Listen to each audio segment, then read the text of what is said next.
E o presidente Jair Bolsonaro deu uma outra declaração que levantou polêmica em relação à economia. Sobre o assunto, a gente conversa com o Ricardo Barros, líder do governo na Câmara e deputado federal pelo PP do Paraná. Muito bem-vindo, deputado, e obrigada por atender a Jovem Pan. Bom dia. Bom dia. Bom, deputado, são muitos assuntos, mas eu gostaria de começar te perguntando sobre a pandemia de coronavírus, né? A pandemia segue em curso com uma série de desafios e muito trabalho a ser cumprido. Houve uma resistência por parte do senhor diante a especulação que está sendo cotado para assumir o Ministério da Saúde. Gostaria de te perguntar, por que não há uma possibilidade de voltar a assumir a pasta? Primeiro porque o general faz um excelente junto ao Ministério da Saúde. Ele está fazendo uma ação de gestão muito forte e eu fui ministro por 2 anos quase e eu sei que não faltam recursos para a saúde, faltam, na verdade, gestão desses recursos e ele faz muito bem esse trabalho.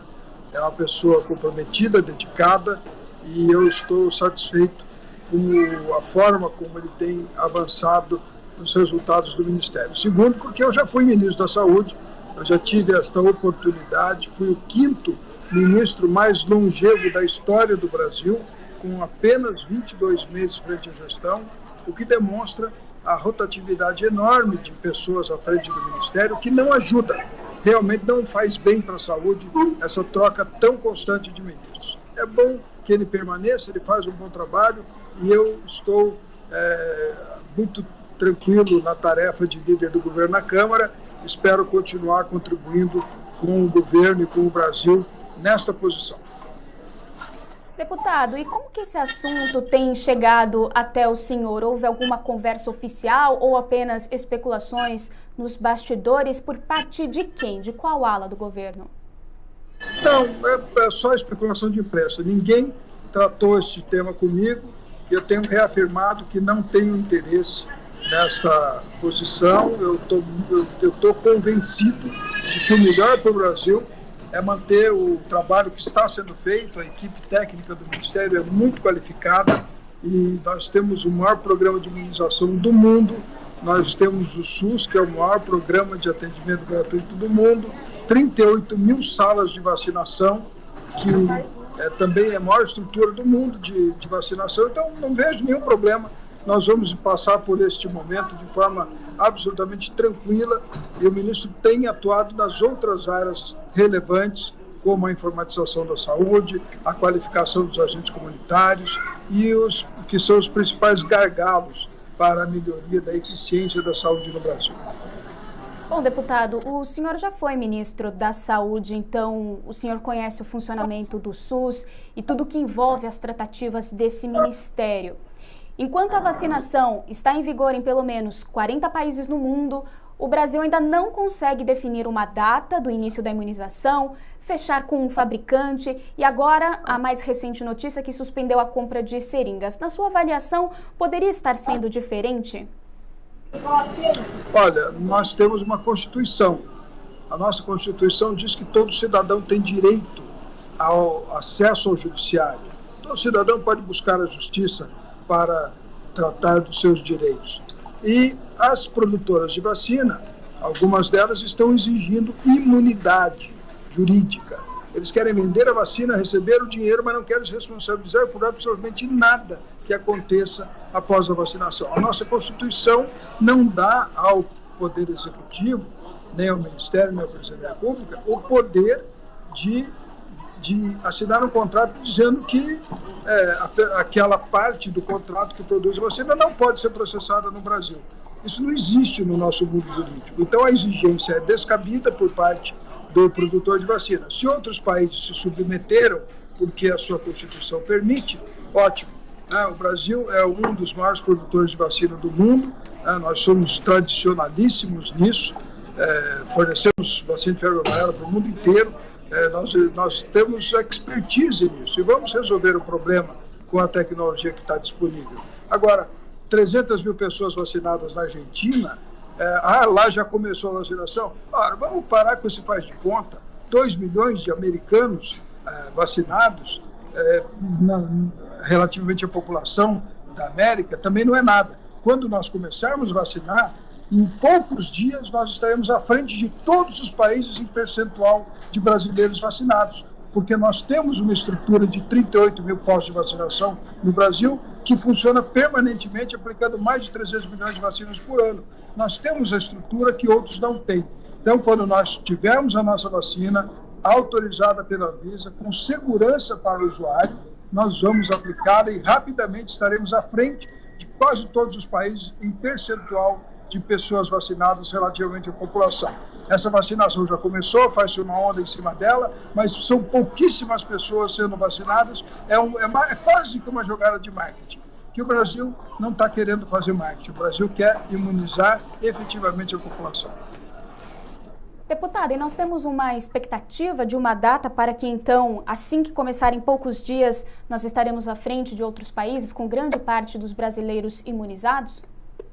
Está na programação do Plano Nacional de Imunização contra a Covid, que 5 dias após o registro de uma vacina no Brasil, ou seja, 5 dias depois que alguma vacina puder ser aplicada no Brasil, estiver autorizada pelas autoridades sanitárias, inicia-se o Plano Nacional de Vacinação. Nós precisamos que as empresas peçam registro no Brasil, que a nossa legislação é diferente de outros países, eles têm que pedir o registro, a Anvisa tem um prazo para autorizar esse registro. Se a vacina já tem registro em outras agências reconhecidas, a Anvisa pode validar esse registro sem pedir os testes clínicos no Brasil, né, e fazer o uso emergencial. Quando a gente fala de uso emergencial, nós estamos dizendo que estamos autorizando uma vacina no Brasil que foi autorizada por outras agências, não pela nossa agência. Então, por isso que o presidente falou em determinados momentos que impedir uma autorização da pessoa que está sendo vacinada. Ele é voluntário para ser vacinado, ele assume a responsabilidade sobre os efeitos adversos. Por quê? Porque a Anvisa não teve tempo e informações para ela dizer para os brasileiros que a vacina é boa. Ela está usando o registro de outra agência. Então, por isso é que se chama de uso emergencial. Quando a Anvisa registrar uma vacina no Brasil, ela será aplicada e qualquer efeito colateral é responsabilidade do governo, porque o Estado brasileiro, através da Anvisa, garantiu a eficácia. Mas podemos falar em alguma data? Isso pode começar agora no mês de janeiro ou não? Pergunta para os fabricantes. Eles, 5 dias depois do registro na Anvisa. O fabricante tem que pedir, a Anvisa terá um prazo que ela entende razoável de até 10 dias, né? A lei dizia 72 horas, mas ela entende que 10 dias é o suficiente para ela analisar os dados que foram entregues a outra agência, revisar e autorizar emergencialmente no Brasil. Então, infelizmente, o Brasil está dependendo de que os produtores de vacina protocolem. A Fiocruz prometeu, segunda quinzena de janeiro, pediu o registro. A Coronavac também está aí, sem saber qual é a sua eficiência, esperando para poder pedir o registro. A do Butantan, que é o maior produtor de vacinas, o Butantan produz vacina para o Brasil há 120 anos. Né? E também temos outras possibilidades, como a Moderna, Pfizer e Sputnik, que já estão sendo utilizadas em outros lugares do mundo, né? E a AstraZeneca, que é uma grande aposta, né? Que é da Fiocruz, parceria com a Fiocruz. A AstraZeneca é um laboratório que desenvolveu a BioNTech. A AstraZeneca desenvolveu uma tecnologia e autorizou dezenas de laboratórios do mundo todo a fabricar a vacina AstraZeneca. Então, ela pode vir de várias fábricas do mundo, mas a fábrica tem que ter o certificado de boas práticas de fabricação. Então, a Anvisa deverá vistoriar a fábrica. No caso da Serum, que é a fábrica que está mandando para nós essas 2 milhões de doses, a Serum já foi vistoriada recentemente pela Anvisa.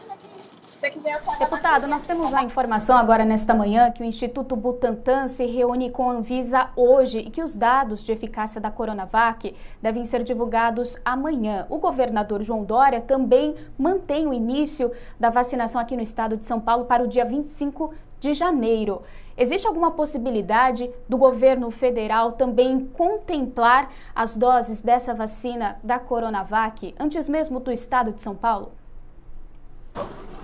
Não, porque a Coronavac é produzida pelo estado de São Paulo, a não ser que ele venda para o Ministério e faça uma entrega antecipada para o Ministério da Saúde. O Ministério já encomendou 46 milhões de doses da Coronavac há muito tempo.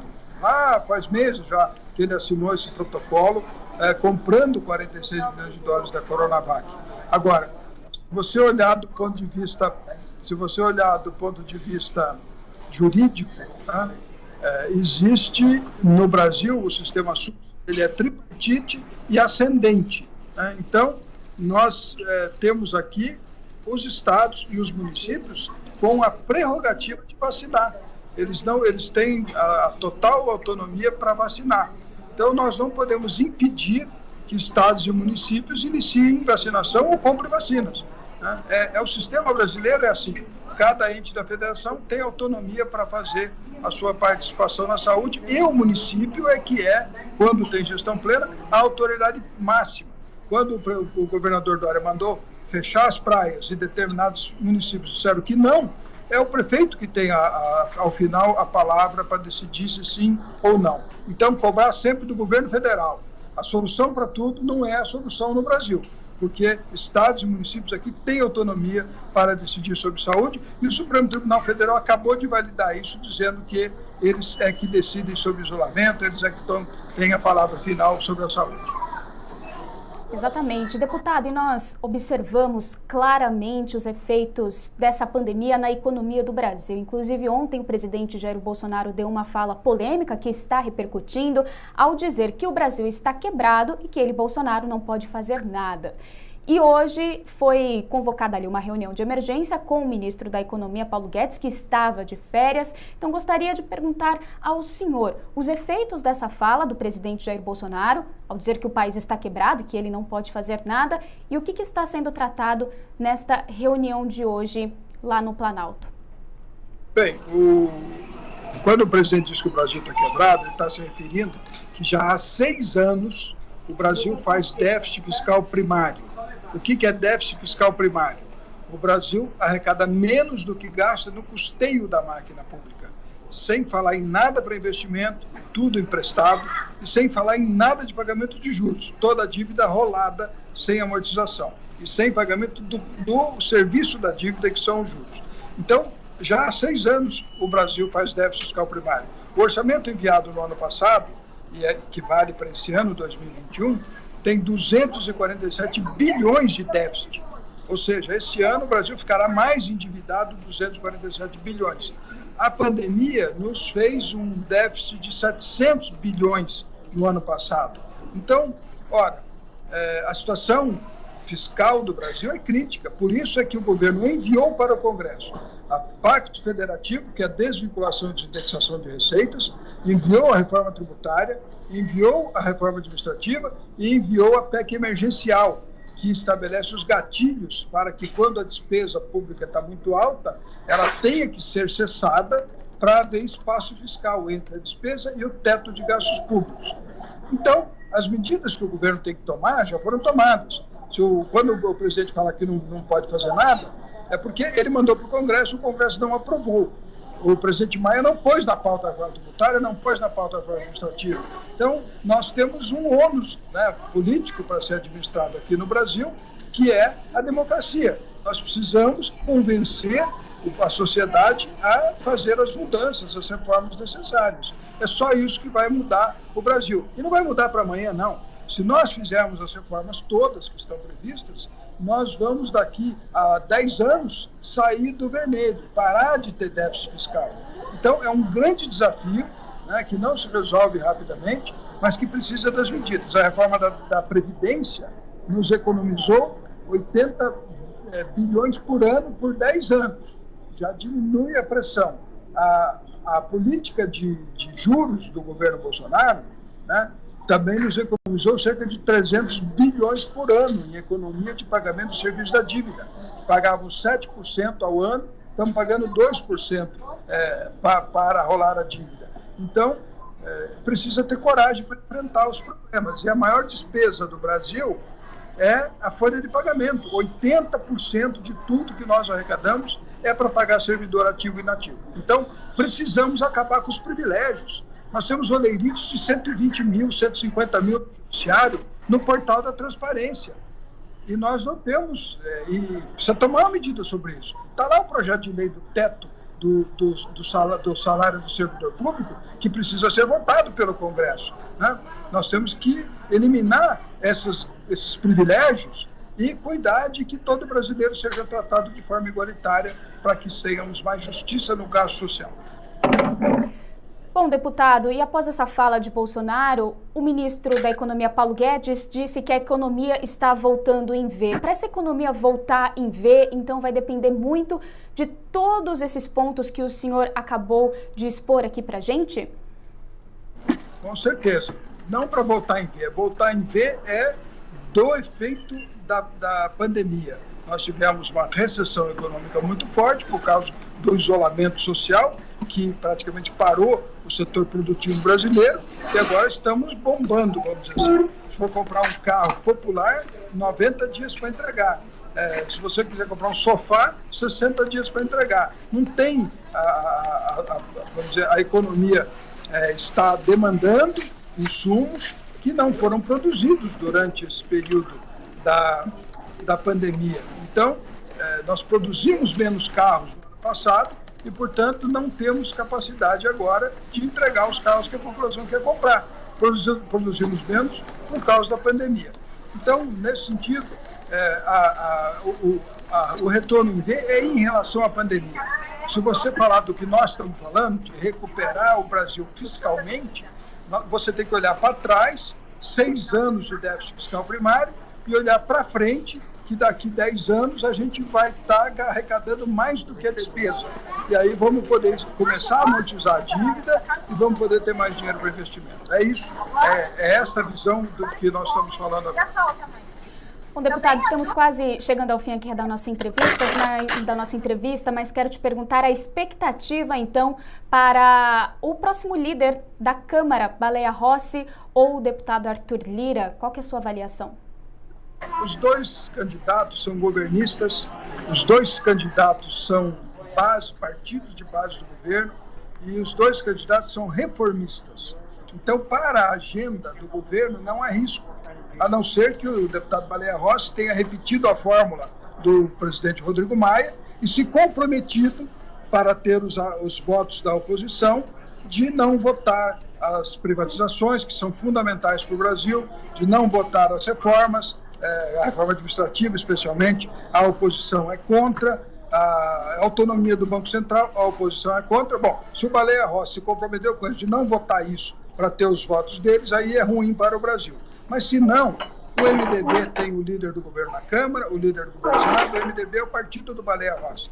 Tem o líder do governo no Congresso, o líder do governo no Senado, né? O MDB teve o ministro Osmar Terra numa posição importante no governo Bolsonaro. O MDB é o partido da base do governo Bolsonaro, né? Não tem indiscutivelmente um partido aliado ao governo.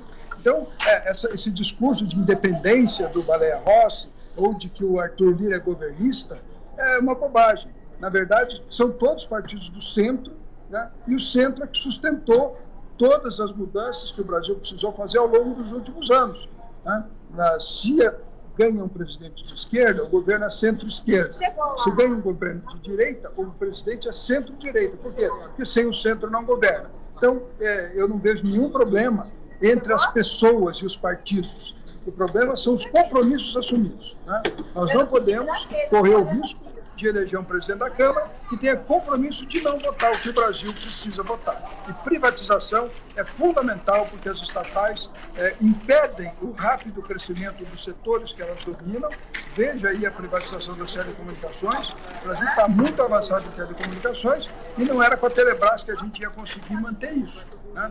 Então, privatizar não é problema nenhum. Permitir que a iniciativa privada invista, coloque seus recursos, dê infraestrutura para o Brasil. O Plano Nacional de Concessões é excelente e nós vamos continuar nesta linha, mas precisamos votar no Congresso as matérias. né? As matérias não foram a pauta. Não foi a reforma tributária, não foi a reforma administrativa, não foi a autonomia do Banco Central. Quando vai a voto, o Congresso responde. Nós votamos a minha primeira votação como líder foi o veto 17, que congelou o salário de servidores públicos até o final de 2021, e nós votamos com 316 votos, inclusive votos da oposição, porque a oposição também tem prefeitura e tem governo na mão. Eles sabem a necessidade de conter a despesa. Então, o Congresso é reformista, o Brasil precisa das reformas, não podemos ter apenas um presidente da Câmara que se comprometa a não votar. Agora sim, deputado, para finalizarmos e aproveitando aqui que estamos conversando, o senhor falou muito sobre a Constituição logo no início da nossa entrevista. Então, gostaria de saber, o senhor defende o plebiscito sobre uma nova Constituição. Por que e como o senhor pretende levar isso à frente? Eu defendo uma Assembleia Nacional Constituinte exclusiva, né, de pessoas que se elejam exclusivamente para fazer a Constituição e depois não possam ser candidato a mais nada na vida, que não queiram fazer média na Constituição, que não queiram dizer eu criei o auxílio tal, eu criei o benefício tal e se eleger em cima disso, porque nós estamos, como eu disse, há 6 anos com déficit fiscal e já com 35% de carga tributária, ou seja, a população não aguenta pagar mais impostos e os impostos que nós arrecadamos não são suficientes para pagar a conta dos direitos que a Constituição estabelece. Mas não são pelos direitos gerais, o SUS, os avanços, o nosso plano de assistência social, é pelos privilégios. Eu já falei aqui dos olerites de 150 mil, 120 mil, que estão aí no portal da transparência do Judiciário, né? E é preciso conter isso. O brasileiro não tem que pagar essa conta e não tem dinheiro para dar R$300 de auxílio emergencial e pagar 150 mil de salário para o servidor público. Ora, nós temos que ter coragem de enfrentar isso. Não podemos ter uma casta de inimputáveis. Juízes, promotores, não respondem por nada do que eles fazem. Podem cometer erros durante toda a sua carreira, toda a sua vida pública, vão se aposentar, né? Eles destroem reputações, eles destroem patrimônios, eles causam prejuízos enormes com as suas decisões. Em alguns casos, não estou dizendo que é todo mundo, mas quando isso acontece, eles não respondem por nada. Não podem ser processados. Não têm responsabilidade pelas decisões que tomam. Então, uma nova Constituição pode equilibrar os poderes, né? O Supremo Tribunal Federal sucessivamente invade prerrogativas exclusivas do Legislativo e do Executivo. Queriam, esses dias, ler na Constituição que podia reeleger o presidente da Câmara e do Senado, quando está expressamente escrito que não pode. Então, não cabe ao Supremo legislar. O Supremo é o guardião da Constituição. O Legislativo é que pode mudar a Constituição.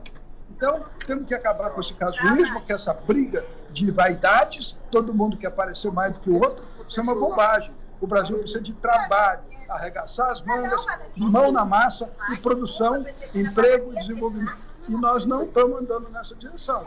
Nós estamos discutindo privilégios. Temos que acabar com os privilégios dos brasileiros. Todo cidadão tem que ser tratado de forma igual. Nós conversamos com o Ricardo Barros, líder do governo na Câmara e deputado federal pelo PP do Paraná. Deputado, muito obrigada por dispor do seu tempo. Vejo que o senhor está no aeroporto, então deve estar aí em trânsito. Tenha um ótimo dia. Obrigado, grande abraço.